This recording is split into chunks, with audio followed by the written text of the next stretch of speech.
Tidak dapat kita bayangkan ya ibadallah, andai kata paduka Nabi Muhammad tidak Allah utus, dari manakah kita akan kenal syahadat? Dari manakah kita akan kenal Islam?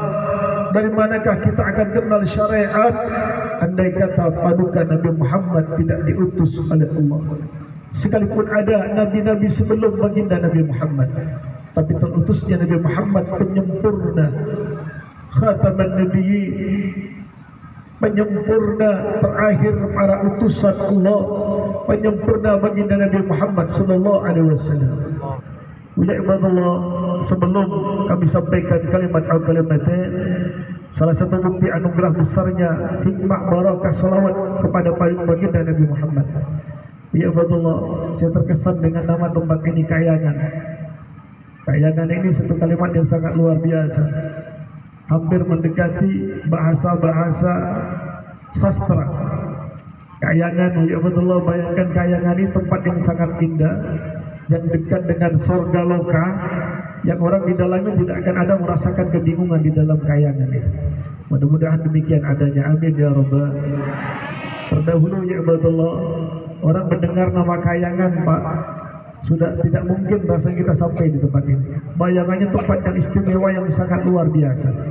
Tapi dengan izin Allah Subhanahu wa taala, petani pun bisa hadir ke Kayangan. Orang tidak mampu pun bisa hadir ke Kayangan.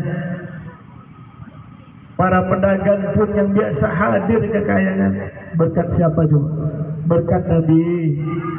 Barakah sholat. Sallu ala Nabi Muhammad.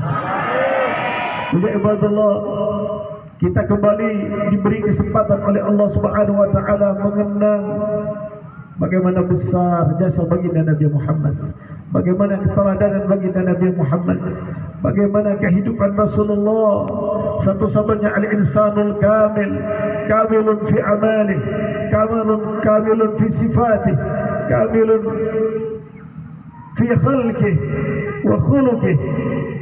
Tidak ada yang dapat menyamai keistimewaan dan kelebihan keutamaan baginda Nabi Muhammad sallallahu alaihi wasallam.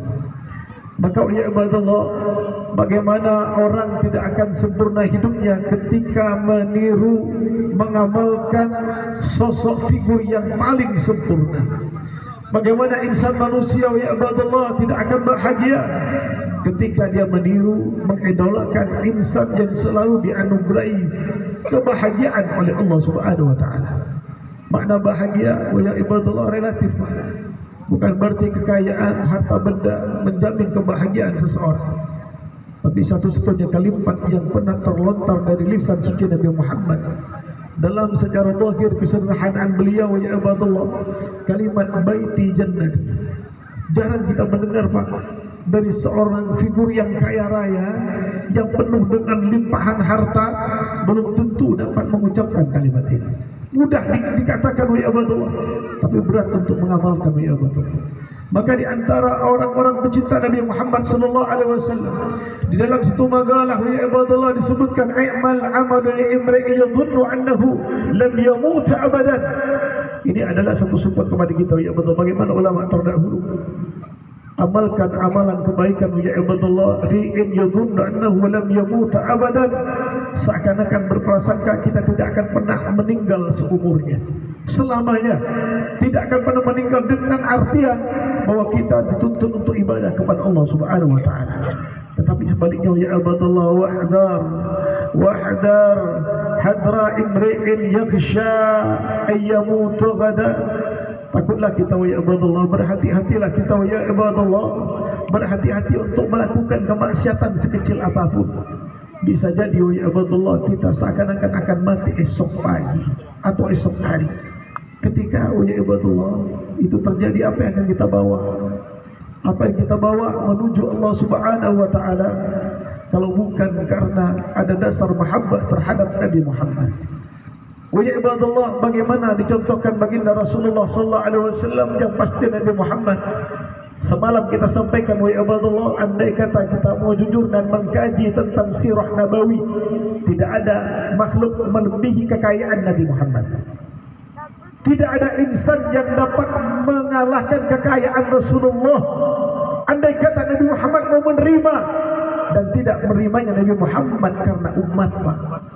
Bukan karena semata-mata Nabi Muhammad, tapi karena umat.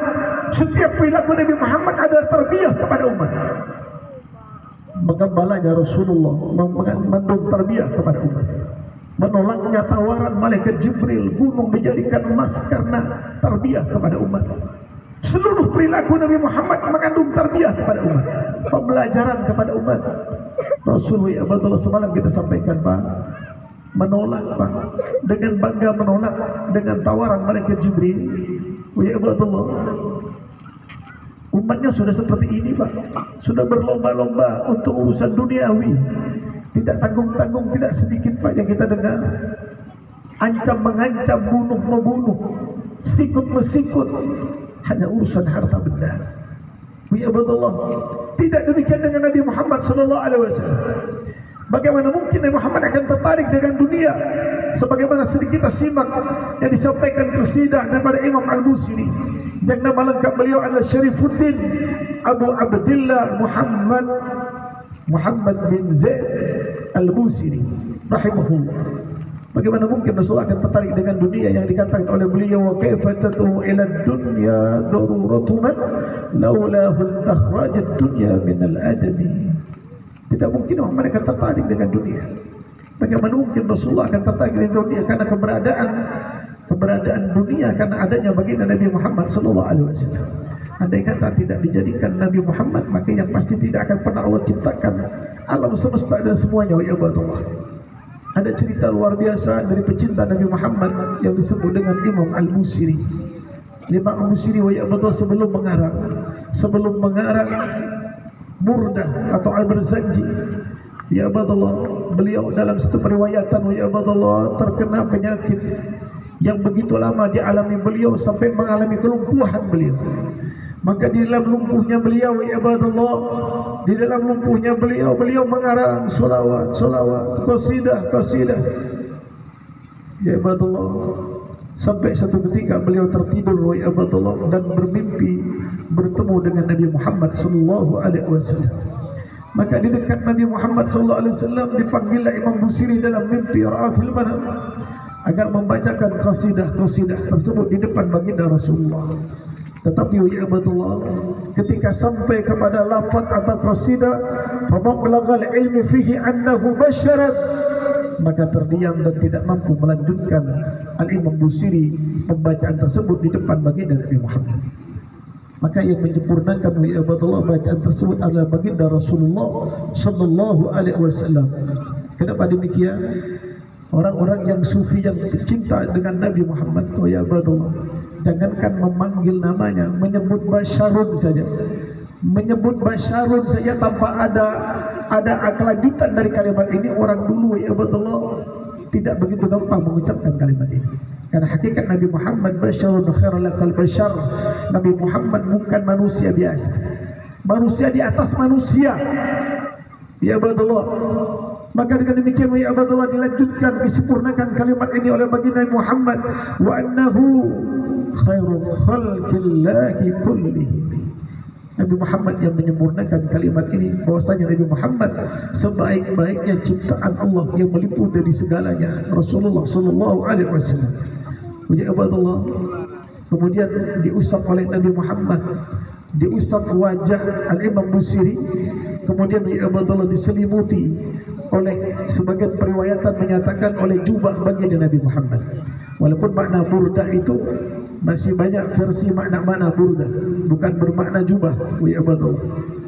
Kemudian ya Abdullah, jubah yang pernah diberikan ya Abdullah terdahulu kala kepada seorang penyair yang sangat luar biasa, Ka'ab bin Zuhair bin Abi Sulmah. Mengatakan beliau ya Abdullah, beliau termasuk yang hidup di dalam dua keadaan, maka disebut beliau muhaddaramin di zaman jahiliyah dan di zaman Islam.